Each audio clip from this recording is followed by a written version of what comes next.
स्वदेशी और पर्यावरण संवर्धक। तो इस प्रकार से डीप फ्रीज में खाना रखना यही निसर्ग के खिलाफ इस प्रकार का है, निसर्ग के विरुद्ध है।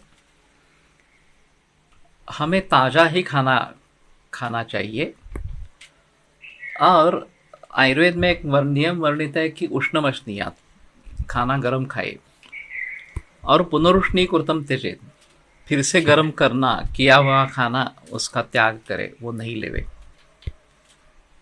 तो इसमें पुनरुष्णीकृतम हो जाता है, फिर से गर्म किया जाता है। तो जो उष्णता उस पदार्थ में बनाते समय उत्पन्न हो गई हो, वो उष्णता कम होने के पहले ही उसको खा ले, ऐसा ग्रंथकों का निर्देश है। तो ताज़ा अगर खाएंगे, गरम गरम खाएंगे, तो उसमें कोई क्षति इस प्रकार की नहीं है। लेकिन अभी सब लोग मानते हैं कि रेफ्रिजरेशन से कुछ नुकसान इस प्रकार का नहीं होता। उसमें हम भली भांति स्टोर कर सकते हैं और कितने भी महीनों के बाद भी उसको खा सकते हैं। तो मैं बताता रहता हूँ कि उसमें दो प्रकार के संस्कार रहते हैं, एक अग्नि का संस्कार और एक काल का संस्कार। बाह्य अग्नि हमने छीन लिया, कोल्ड स्टोरेज में अगर रखेंगे तो बाह्य अग्नि हमने प्रतिबंध किया बाह्य अग्नि का, लेकिन काल का तो प्रतिबंध नहीं होता है।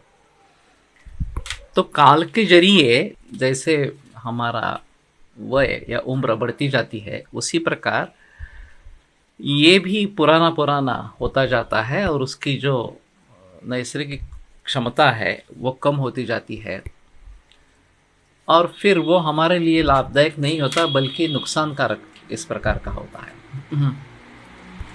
तो इसमें से मार्ग कैसे निकाले, ये एक अहम चीज़ है।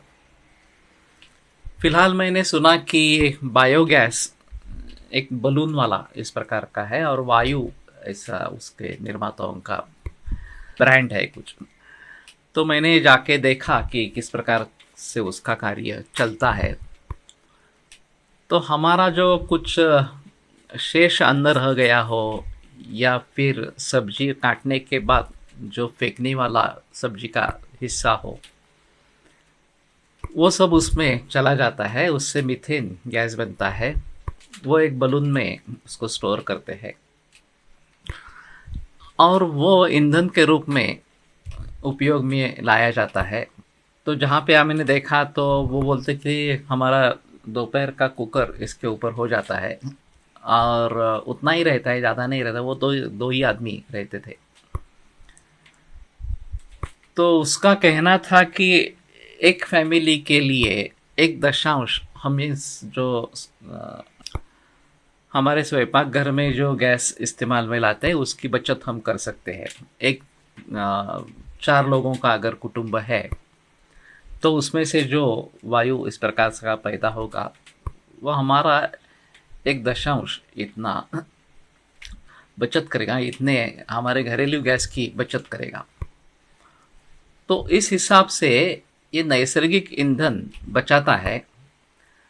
और ये भी जो वेस्ट है हमारा ओला कचरा जिसको कहते हैं, ये जो वेट इस प्रकार का है, हम उसको कैसे फेंक दें, ये भी एक समस्या होती है। अभी कारपोरेशन ये सब इस प्रकार का कचरा इकट्ठा करती है, लेकिन अगर हम खुद वो कचरा फेंक देने के बजाय ये वायु जैसा कुछ उपकरण लगाए जिसमें कि इसका मीथेन में परिवर्तन हो जाए और उसमें जो स्लरी निकलती है वो पेड़ पौधों को दी जाती है, तो उसके लिए वो खुराक है।